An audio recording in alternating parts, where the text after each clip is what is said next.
हूं दिव्या तिवारी। पूर्व पीएम अटल जी की 100वीं जयंती है आज और इसी मौके पर अलग अलग कार्यक्रम हो रहे हैं और उन्हें श्रद्धांजलि अर्पित की जा रही है।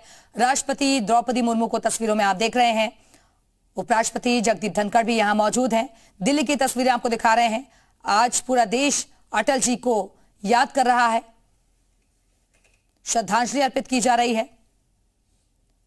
प्रधानमंत्री नरेंद्र मोदी को भी तस्वीरों में आप देख सकते हैं, वो भी मौजूद हैं।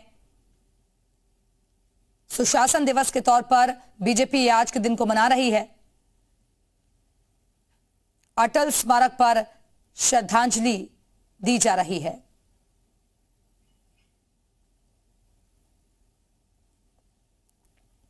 अटल जी के द्वारा किए गए कामों को आज देश याद कर रहा है और बीजेपी खासतौर पर आज के दिन को सुशासन दिवस के तौर पर मना रही है। ये तस्वीरें आप दिल्ली से देख रहे हैं। प्रधानमंत्री नरेंद्र मोदी भी यहां पर मौजूद हैं। इसके अलावा अमित शाह को भी तस्वीरों में आप देख सकते हैं। ओम बिरला भी तस्वीरों में नजर आ रहे हैं। एक एक करके तमाम नेता पहुंचे हुए हैं एनडीए के, जो कि नमन कर रहे हैं। फिलहाल ये तस्वीरें देख रहे हैं। अटल स्मारक पर उन्हें श्रद्धांजलि अर्पित की जा रही है। जिस तरीके से अटल जी का योगदान रहा है, खासतौर पर बीजेपी को बुलंदियों पर ले जाने में, उसको याद किया जा रहा है। अलग अलग महत्वपूर्ण पदों पर रहे हैं। ये श्रद्धांजलि सभा का आयोजन हो रहा है।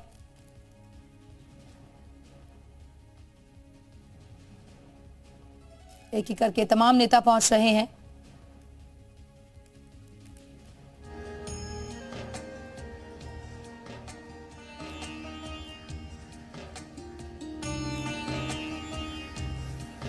गृह मंत्री श्री अमित शाह जी श्रद्धेय अटल बिहारी वाजपेयी जी को श्रद्धा सुमन अर्पित करते हुए लोकसभा अध्यक्ष आदरणीय श्री ओम बिरला जी,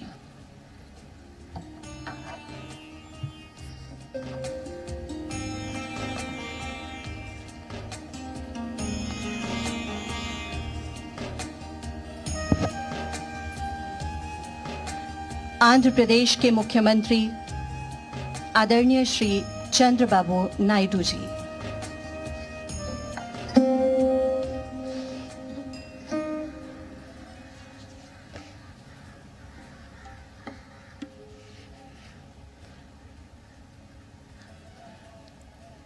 और ये जेपी नड्डा को भारतीय तस्वीरों में जनता आप देख रहे पार्टी के हैं। राष्ट्रीय अध्यक्ष माननीय जगत प्रकाश नड्डा जी,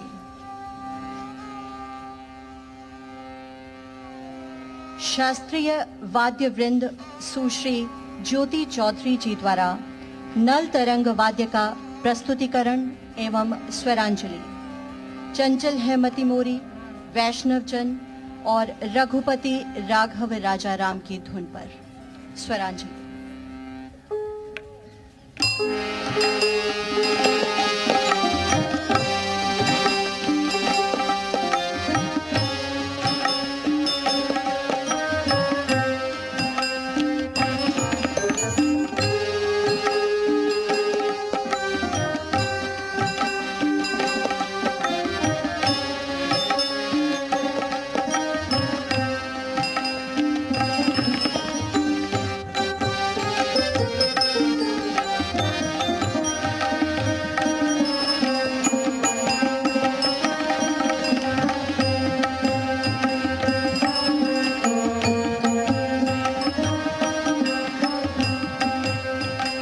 ये तस्वीरें आप देख रहे हैं दिल्ली की। अटल स्मारक पर श्रद्धांजलि उन्हें दी जा रही है। तो राजनीति में प्रवेश और प्रधानमंत्री पद तक का उनका सफर काफी यादगार रहा है और वो राजनीतिक विज्ञान और विधि के छात्र थे। कॉलेज के दिनों में ही उनकी रुचि विदेशी मामलों के प्रति बढ़ी। अटल बिहारी वाजपेयी जी पहली बार अपने छात्र जीवन के दौरान राजनीति में तब आए जब उन्होंने भारत छोड़ो आंदोलन में भाग लिया।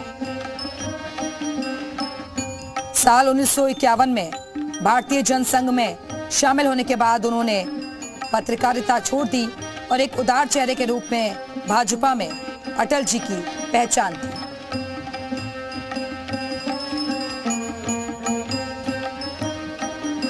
आज की भारतीय जनता पार्टी को पहले जनसंघ के नाम से जाना जाता था। वाजपेयी जी राजनीति के क्षेत्र में 4 दशक तक सक्रिय रहे। वो लोकसभा में 9 बार और राज्यसभा में 2 बार चुने गए, जो अपने आप में ही एक कीर्तिमान के रूप में दर्ज है। साल 1980 में गठित भाजपा के संस्थापक अध्यक्ष भी रहे और अपनी राजनीतिक प्रतिबद्धता के लिए वो जाने जाते हैं। 13 अक्टूबर 1999 को उन्होंने लगातार दूसरी बार राष्ट्रीय जनतांत्रिक गठबंधन की नई गठबंधन सरकार के प्रमुख के रूप में भारत के प्रधानमंत्री का पद ग्रहण किया और 1996 में बहुत कम समय के लिए प्रधानमंत्री बने थे। इसके अलावा भी अन्य कई जगहों पर विदेश मंत्री, संसद की विभिन्न महत्वपूर्ण स्थायी समितियों के अध्यक्ष और विपक्ष के नेता आजादी के बाद भारत की घरेलू और विदेश नीति को आकार देने में एक सक्रिय भूमिका निभाई थी। वाजपेयी जी के नेतृत्व में परमाणु शक्ति संपन्न राष्ट्रों से बिना किसी डर के भारत ने साल 1998 में राजस्थान के पोखरण में द्वितीय परमाणु परीक्षण भी किया था। और इतना ही नहीं, इसकी भनक अमेरिका की खुफिया एजेंसी को लगी तक नहीं थी।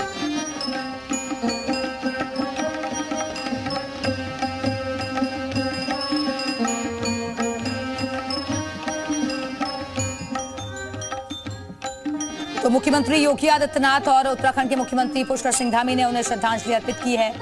अटल जी हम सभी के लिए प्रेरणा स्रोत हैं। जयंती पर अटल जी को कोटि कोटि नमन। भारतीय राजनीति में उनका योगदान अमूल्य है। अटल जी का योगदान हमेशा याद रहेगा।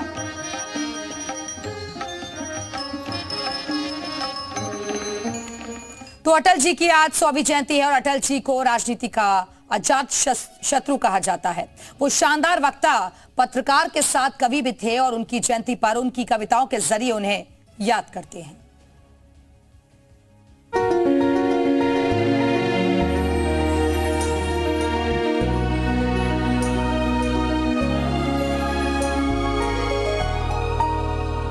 अपने ही मन से कुछ बोले, क्या खोया क्या पाया जग में, मिलते और बिछड़ते बग में, मुझे किसी से नहीं शिकायत, यद्यपि चला गया पग पग में, एक दृष्टि बीती पर डाले, यादों की पोटली टटोले, अपने ही मन से कुछ बोले। ग्वालियर शहर में लिखी उन्होंने अपनी पहली कविताएं। कविता से उनका पहला परिचय हुआ इसी शहर में, अपने ही घर आंगन में, अपने कवि पिता के सानिध्य में।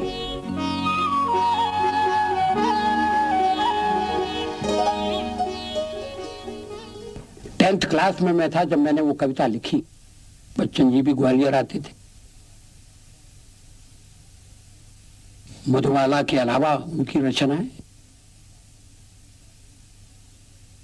और मिट्टी का तन मस्ती का मन क्षण भर जीवन मेरा परिचय, ये जो प्याले वाली कविता है, इसी को मैंने सुन के उस समय लिखी थी, क्योंकि मैं आरएसएस से जुड़ा था। हिंदू तन मन हिंदू जीवन रग रग हिंदू मेरा परिचय। मगर मैं चाहूंगा कि आप लोग उस कविता को पढ़ें अगर समय मिले, और उसमें जो हिंदू का रूप है वो सेक्युलर हिंदू का रूप है, संप्रदायवादी हिंदू का रूप नहीं। चरण दर चरण वे आगे बढ़ने लगे।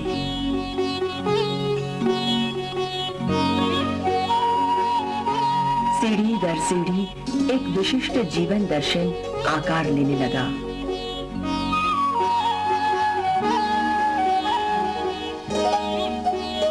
तरह तरह के दौरों और पड़ावों से गुजरते हुए उनकी एक पहचान बनने लगी। बाह्य जीवन का स्वरूप बदल रहा था, लेकिन भीतर का कवि मन सत्यनिष्ठ और संवेदनशील निरंतर चारों ओर की वास्तविकता पर नजर गड़ाए था। आओ फिर से दिया जलाएं,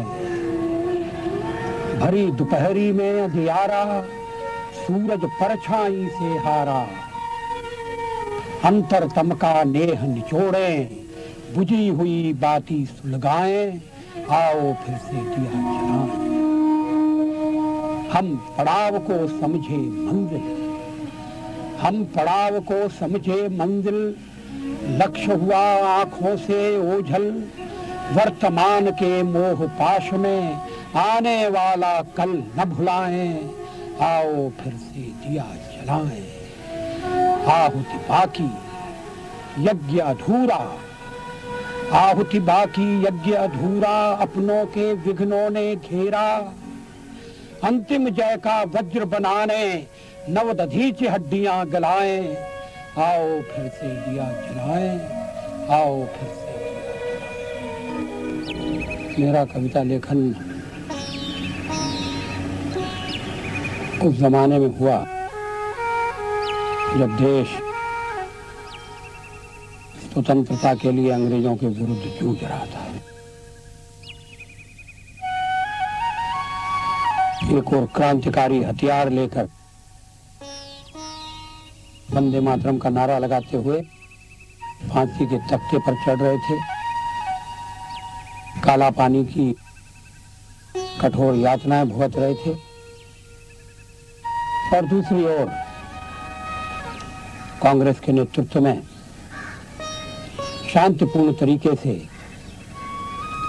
आजादी को लेने की लड़ाई चल रही थी। मेरे घर में भी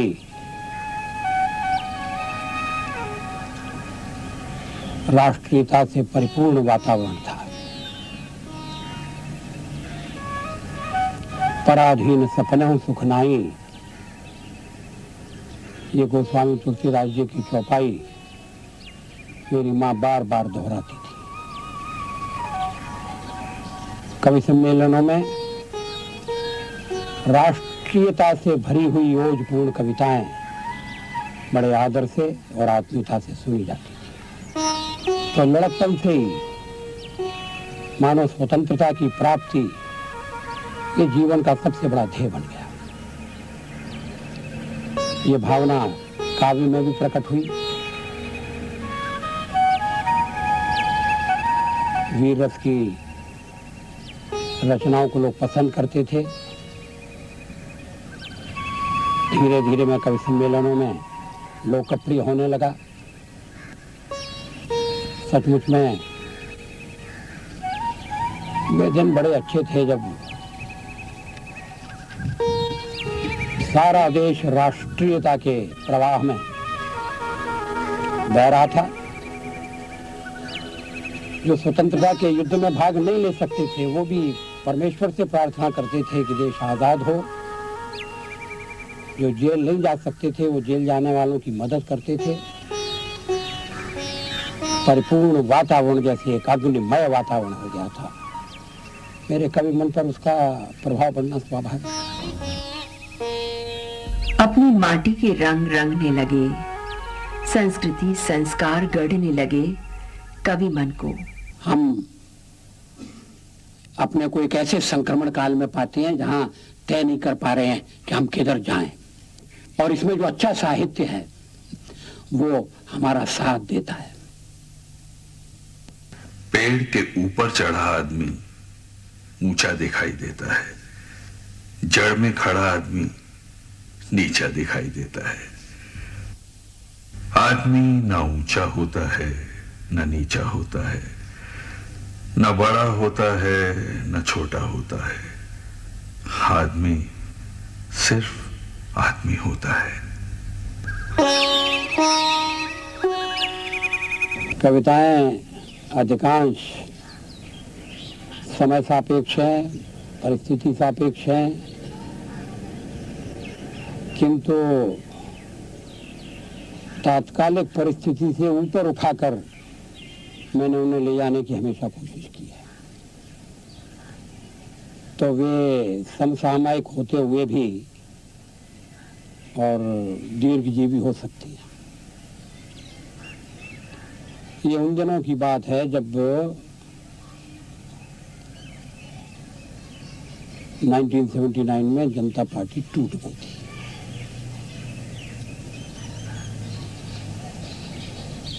हमें जनता पार्टी से अलग होना पड़ा था। जेपी के सपने चकनाचूर हो गए थे। राजघाट की पवित्र शपथ पर हमने पानी फेर दिया था। सचमुच में हम कहीं मुंह दिखाने लायक नहीं रहे। उस समय मैंने एक कविता लिखी थी जिसमें कवि मन की हताशा, निराशा,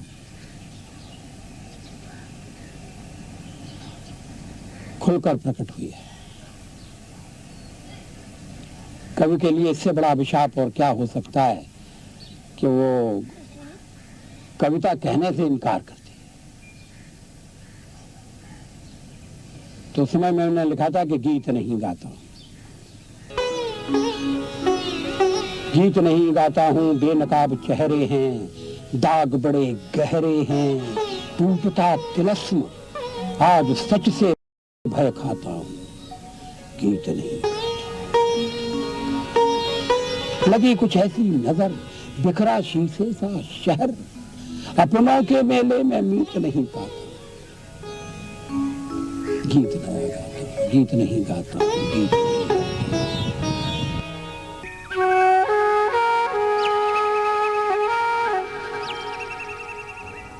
कुछ दिन ये परिस्थिति चलती रही। मुझे श्रीनगर जाने का मौका मिला था। वहां सर्दी आने वाली थी। आज जो कश्मीर की स्थिति हम भुगत रहे हैं उसके कुछ संकेत मुझे उस समय वहां मिले थे। चुनाव में धांधली की गई थी, नौजवान नाराज थे। उस समय पाकिस्तान कहीं तस्वीर में नहीं था। बाद में उसने फायदा उठाया, हमारे लिए संकट पैदा कर दिया। पर उस समय मेरे मन में एक दुविधा थी, मैं लिखूं न लिखूं, लिखूं तो क्या लिखूं। तब मैंने एक कविता लिखी थी, न मैं चुप हूं न गाता हूं। कैसी मजबूरी है, कैसी विवशता है, कभी चुप भी नहीं रह सकता और गा भी नहीं सकता। न मैं चुप हूं न गाता हूं। सवेरा है मगर पूरब दिशा में घिर रहे बादल। अब कल्पना की जा सकती है कि सवेरा कितनी देर रहेगा। सवेरा है मगर पूरब दिशा में घिर रहे बादल। रुई से धुधल के में नील के पत्थर पड़े घायल। टुटके पांव ओझल गांव, जड़ता है न गति में। स्वयं को दूसरों की दृष्टि से मैं देख पाता हूं, न मैं चुप हूं।